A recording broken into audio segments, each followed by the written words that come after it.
What's going on, everybody? Welcome to the Division X podcast, where athletes, coaches, and performance meet. We're excited for this new platform. There's a lot of topics we wanted to discuss, but we just wanted to introduce ourselves. My name is Kurt. This is Jess. And in this podcast, we're going to talk to different coaches, different athletes amongst ourselves, just talk about what we see out there in the fitness world. But we're excited for this new platform. And if you guys have any questions, make sure you comment down below, like, subscribe, share. We are here for you, and we're happy to answer any of your questions. But our topic today, what we have is we're going to talk a little bit about what actually creates an athlete. So before we dive into that, we just Jess, tell me a little bit about what your background with athletics are. My background with athletics has started probably when I was about 4 years old. I started in boys baseball. I skipped the girls. Dad was a big time baseball player. My older sister got to play everything else. I was softball, and that's about it.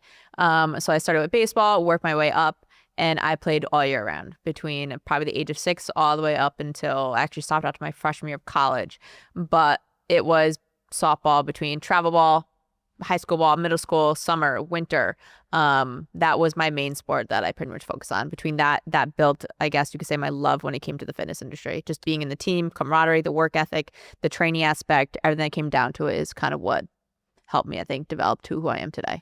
And it's funny that you say that, because I actually didn't know you started in the boys. Yeah. And obviously I have a daughter who plays on a boys hockey team. So when you talk about playing on a boys team, I'm just curious, is that, I mean, how does that translate into softball? Isn't that like a different swing, different? It's pretty much a different, so between pitching styles, baseball is obviously overhand, softball is underhand. It's a very rotational movement within the shoulder.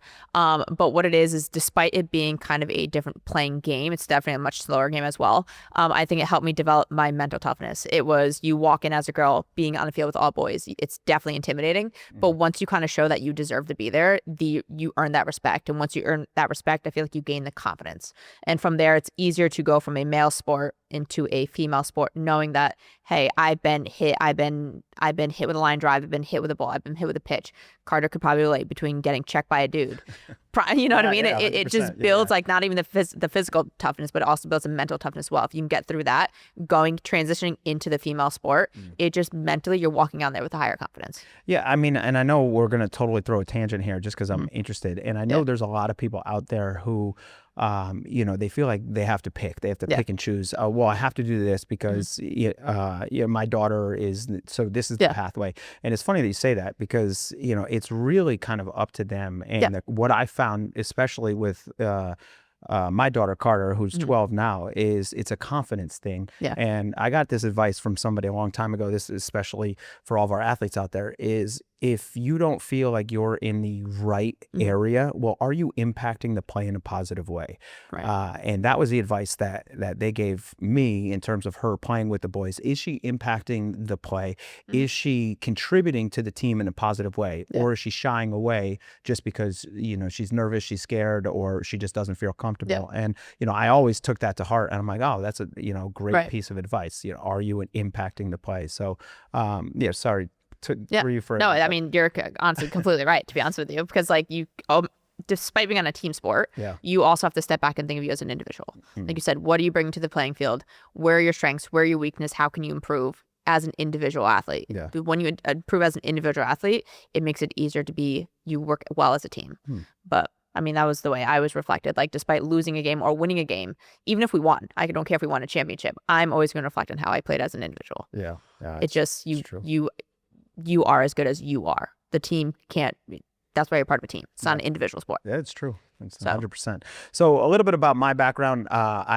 Growing up, I played hockey and lacrosse pretty much my entire life. Hockey, I was on skates from 3 years old on. I kind of followed in my brother's footsteps. He played hockey as well. Lacrosse got introduced in my town. We started when I was in 4th grade. Luckily, we started a little bit early. Yeah, so it was good. So played those. Ended up playing football at a prep school because you had to play 3 sports, and lucky enough, I did not know you played football. yeah. I mean, I was, What position? a running back, linebacker. All right, no, that makes sense. Yeah, they're just like, all right, take the ball and run. Okay, Easily. I can figure that out. But yeah, played football in high school. It was required. We played 3 sports, and that was definitely an interesting transition because I've never played football before.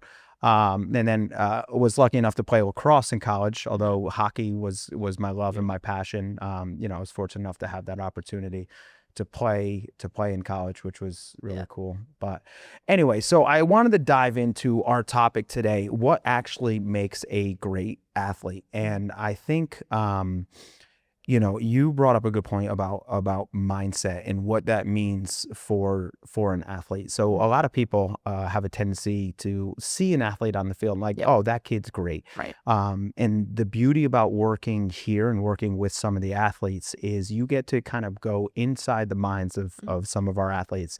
And you could see, obviously, there's clearly kids who walk in who could just kind of do everything. But what I wanted to talk about is kind of the mindset of the athlete and how they approach a session here at Division X. So, walk me through a positive experience and maybe a negative experience of working with an athlete, and sometimes what that mindset and how they come into a session, what that means. For me personally, I think like you said, when they walk in, you kind of immediately get the type of athlete they are. It's either they have hard work ethic, they want to be there, and or they are here to kind of move. I think, the positive impact that I've had from especially our athletes here is I enjoy when kids ask questions. I feel like when they ask questions, they're engaged. They want to be here. They want to learn. They want to better themselves. But the more they ask questions, they're only going to get better, because here we're talking to a broad or a group of people where we're not individually talking to someone like, hey, you need to do this, you need to do that, you need that. But if someone asks a question, they're asking for themselves. So now we could talk to them in a more of an individual manner and focus on them. So I think when they ask questions, they are engaging. I personally, as a coach, I enjoy when they ask questions. I think, like I said, it just shows that they're willing to work hard. They want to better themselves and better themselves in the sport. And if they better themselves in the sport, if they're playing in a team sport, it's only going to better the team. Where, more of a negative aspect is when they come in and I'm not pointing anyone out, but when they're jumping all over the boxes. You're explaining a workout, you're explaining an exercise, and they are elsewhere. You kind of get the feels like you're just going to keep talking because it's like you're not going to stop. But, you just kind of keep talking through it where, if they're not paying attention, you kind of see that they're here to move, they're here to have fun, which is great. We've talked about it before. As long as they're smiling, having fun, that's all we care about. But you could definitely dictate who is in it here for the training aspect rather than just here. Yeah. No, I get it. And, I think working with all sorts of athletes, it's awesome because you do get to experience those different levels and different styles. I think working with some of the competitive mindset athletes, obviously it's a lot of fun because number one, they challenge themselves, but at the same time, they're also accountable. So with that, do you think that sometimes these athletes can be a little bit hard on themselves? I mean, especially some of the competitive ones. The competitive ones are so hard on themselves because you could be like, hey, you're doing a great job. And they're like, their facial expressions show it all. Like they are like, no, they're not. They know that they could do better. But despite, having someone look at them and be like, hey, no, you're doing good. They want to be better. They want to be the best. And they're tough on themselves. Tough. I do see that. And, again, carrying over into sports, coaching different athletes. The nice thing about being on the training side of things is because you can just be repetitive. All right, let's do it again. Let's try it again. Let's tweak this, and that's the beauty about the training side. It doesn't always have to come down to skills and drills and making sure, all right, you have to do 1,000 of these before you're gonna get better. The beauty is it's like, all right, you're fast, but how do we make you faster? What are some of the things that we're gonna do in order to just tweak you just enough to give you a competitive edge? I think that's the reason why we kind of opened this place. Division X started as an idea that the kids that we're training, and again, going back to my 2 kids, I'll give you a quick example. I was looking for something a little bit specific. So talking about intensity and talking about that I want to get better mentality. I think there was a lack of specific style training that we thought that we can bring to the table here locally. So, the reason why we opened the gym, I think, was to really kind of take these athletes and look at where they're at as a person, number one, their personality, and also what their potential is. And the training style that we have here, I think it really kind of elevates them, and we tailor that to the individual, which is a beauty. But do you want to expand a little bit on that? I mean, I would agree. I also think being two former athletes, you could probably relate. Growing up, we didn't have this. No, not at even all. despite being as competitive as we were, I didn't have we had to find the opportunity. We had to find outside training of our sport to do it, and it was hard. It was hard to find. It's either in your backyard, you're doing on your own time. It's a parent or someone.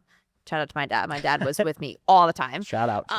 And it was just, we didn't have that. So still having the passion for sports and youth and wanting to see kids grow, I think that's where also Division X came from. It's just, we didn't have the opportunity. So let's present the opportunity to all the youth athletes that truly are competitive, but they don't have the extra edge to get above those who are not doing that additional training. Yeah, I mean, you bring up a good point, and I use this reference all the time when I talk about this gym and what we do.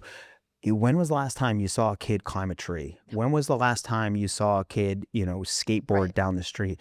Every once in a while I'll see a couple kids bike, but they're biking for 20 minutes. When we were younger, we were outside, we were running, we were jumping, we were climbing, we were doing all the things that actually is training. Right. But without knowing. it's just you're out there having fun and you're working on your balance. You're on a skateboard, you're working on your climbing, you're climbing this tree. And I think that's the difference between kids nowadays versus when we grew up. Right. I mean, if you think about it realistically, 20 years ago, there was no need for youth athletic training because Saturdays and Sundays and after schools, those were the days that you were outside. Nowadays, it's just extremely difficult to allow your kid to go out for 8 hours outside. It's sad, but it's the truth. 100%. I remember after school was, hey, just be home before the sun goes down. Yeah. That was it. Yeah. And you didn't see me for 4 hours. Yeah. But like you said, it was you learned so many, same thing, to ride a skateboard. Yeah. The hardest thing I probably ever had to do. But I mean, like I said, you're learning the balance and coordination to do it. And that correlates to so many aspects when it comes to sport. Even just toughness. I mean, you think about, how you fall and you trip and, you didn't have any parents there. You're like, all right, I can either cry or just get up and keep moving. There's so many aspects of our childhood that we just don't see today. And it to no fault of the kids. I think it's just where we're at as a society. But again, I think that was one of the biggest reasons why we wanted to open up a gym. It's just the lack of those types of training. But it also brings up a good point. Another point I wanted to bring up is the misunderstanding that parents have on training. I've been involved in hockey for a little while, and I understand people think that more games actually equates to getting better. Correct. And I looked up a statistic before we started this podcast. It's funny. When you play a game, especially, we'll talk about hockey, but it relates to a lot of different sports. But when you play a game, you actually hold the puck for less than 2 minutes. So you think about, we'll say a 45-minute game, 2 minutes of that game, the puck is actually on your stick. So what are you doing for the additional 43 minutes? You're not going to get better playing games. It does, it helps kind of refine what you're doing. But most parents think, all right, if I just send my kid and get them more games, get them doing, that's how they get better as an athlete. And think about those who maybe don't get the opportunity to have all those games. It's true. Yeah. But what do you think? What do you think in terms of training? How that correlates to? Let's just use softball as an example. How that correlates instead of, all right, let's just sign them up for more soft. Like, what are the intangibles for a softball player that you think they would need? I mean, it also correlates to hockey and everything, but correlates to all sports. Core engagement, body awareness, the power, speed, the strength. There's so many things that you don't do on the field. Like, can you pick up a bat and swing it? Yeah, but are you swinging it correctly? Probably not. Are you engaging your core enough to not blow your back out? Yeah. Probably not if it's your first time. Same thing, hockey. If you're swinging a stick, you're probably going to over-rotate due to the lack of core strength. So there's so many things that I think that people neglect, like the little nitbits that we focus on here that is only going to, does it mean slow the session down? Absolutely. If it means we're just going to do a lot of iso holds, it means that we're doing core rotation. Those little things just escalate you as an athlete by so many other people if you focus on it. Where I think parents just think, like I said, just go, go, go. The more you practice, the more you game, you're going to excel. But unfortunately, that's a myth. Yeah. Where if you have to actually slow it down and break down, like you just said, kind of in the beginning of it, is break down the athlete. One, not only as a person, but break them down as, hey, can you run? Yes, but are you running properly? Yeah. You know, you could lose so much drive and you could lose so much speed in just one simple stride or just one simple standing up. Where same thing when it comes to softball. Okay, so yeah, you could swing a bat, but how fast can you go from swinging the bat to running to first base? Yeah. Yeah. You lack that hit power. Yeah. So breaking it down. Absolutely. I mean, how many athletes do you know that play 70 plus games that can't sprint, can't jump, and can't change direction? Or haven't gone fast. Yeah. I mean, they may never see a home run their entire life because they never did, I don't know, core rotation. Yeah. And again, it's not about being the best. You know, I want to set the premise straight, with this podcast. We're not trying to create, professional. Every kid is not a professional athlete. Correct. But what we talk about is for them to reach their potential. And every kid has a potential and has, a not necessarily a ceiling, but has the ability to reach their potential. What are they doing in order to reach their potential and what they're capable of? And even just challenging themselves. Yeah. Do something different. Like instead of, continuously repetition, whatever your sport is, how about you, like I said, do something different and see if you could properly do it. Yeah. It definitely is an interesting world in terms of where parents are at with their athlete. Yeah. I've talked to a lot of parents coaching different sports, and sometimes their go-to is, let me just get my kid private lessons. Yeah. Let me get my kid. That will fix everything. If I just get my kid this private lesson, which don't get me wrong, I love private lessons. Absolutely. But it has to be a balance of everything else. Well, no matter how good your kid is at cradling a ball up and down the fields, all right, does he have speed? Can he actually get around a defender? Yeah. If you lack the speed, I mean, you could be the best shooter and the best stick handle ever. Right. If you can't change direction fast, you won't see any playing time. You got to get the 12 other kids to do that. Yeah. Realistically, if you can get through 100%. them, if you could shoot, you could shoot, but you got to get through the entire playing field to do that. There's a reason why the NFL Combine does testing. And it's not necessarily against anybody else. It's you versus yourself. All right. The 40, the 5'10", 5, high jump, broad jump. There's a reason why they test these things and they to test see everyone, even if you're in defense. Yeah. You're everyone's being quarterbacks. Tested. It doesn't matter. Yeah, exactly. Yeah. Exactly. I don't know. 225 bench for quarterbacks is definitely tough, but there's a reason why those tests are what they are, because it's proven. All right, what's your capability as an athlete? What's your speed? What's your change of direction? And if you're not training those types of things, if that gets left out, I mean, even and again, I hate to keep going back to when we were younger, like kick the can or tag. That's so change of direction. That is training in its purest form, because kids don't even realize. And dodgeball isn't really a thing anymore. Dodgeball, kickball. There was, you name it, we played it. Yeah. And it was, like I said, for hours. But even think about it, I always, and same thing, just again, referencing back we did, but riding a skateboard, the single leg power. To get a skateboard moving, you have to have a pretty strong leg, if not both legs, where again, we focus on the power of running. That correlates, like you said, to driving and building that power without even knowing it. Yeah. So it's as, just like doing a single leg box step up. That's pretty much what we did for hours, just with one leg. It's definitely it's definitely an interesting environment out there. And, I know the topic of the conversation is what makes a great athlete. But, we do think it's important to realize that, what makes a great athlete is just being able to go out and do things. Right. You shouldn't have any limits. You shouldn't be held back by your inability to, jump high, or your inability to actually pull your body weight up and over a fence. Like, these are the things that make athletes. And I just want our parents out there and or athletes that are listening to this podcast, you should be a well-rounded individual. It's not about just doing a million of one specific thing. You have to be able to train, because that correlates to mindset as well. Without a doubt. And I always think about it, build out the foundation. It's like building a house. Yeah. You can't have a well-structured house without the foundation. You can't have a well-structured athlete without a strong foundation. And I just wanted to touch on Mm-hmm. one thing that you mentioned earlier. I made a quick note of it, of the discipline of an athlete. We do have a wide range of age groups that come here, from I think 7 all the way up to Division I athletes that come here. And, the mindset and the discipline of an athlete, I think we would be remiss without talking about the discipline portion of it. Training, when you think about it, it's hard. It should be difficult. Just like anything else, anything worth it should be a little bit difficult. You should be able to go through challenges. But what do you see on some of the high level athletes in terms of discipline and their willingness to show up and compete in this gym in particular? The discipline, I feel like, especially at more of the elite level, is you're seeing them more than once a week. I feel like you could have motivation. You could have motivation to go to the gym once a week. You could have motivation to do anything once or maybe twice a week, where the discipline is building that.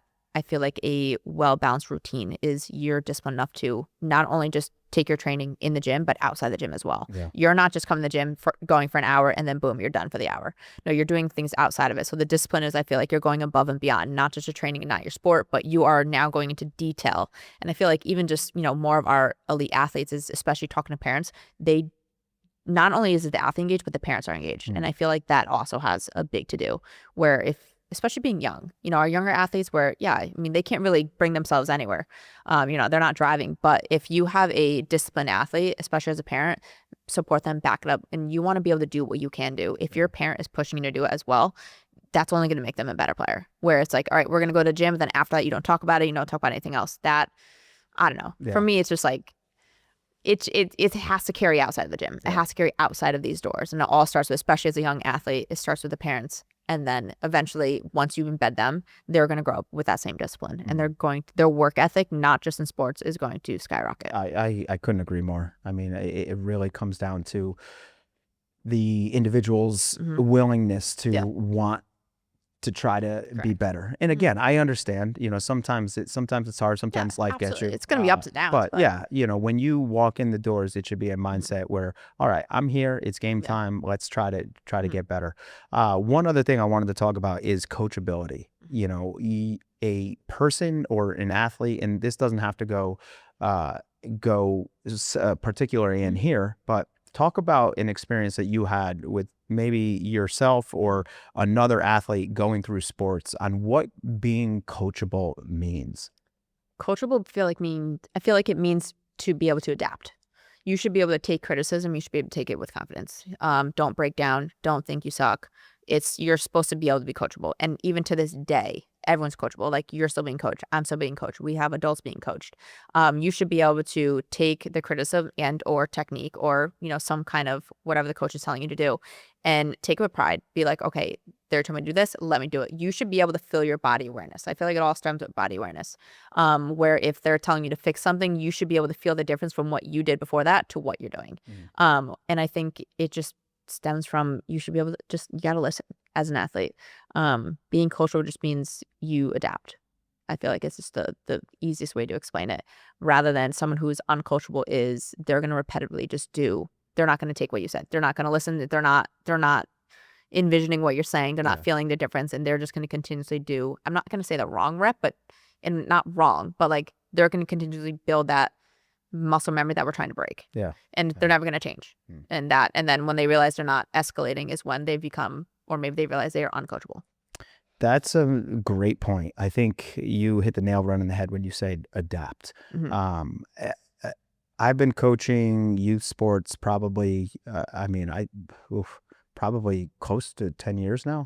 I don't know. I can't even remember. But it's funny because the ones that are coachable, they'll I think the adaptation part of it is huge, because some of them will listen to you. They'll nod their head. Right. Yes, I totally understand. They heard what you said. They heard what you said. Yeah.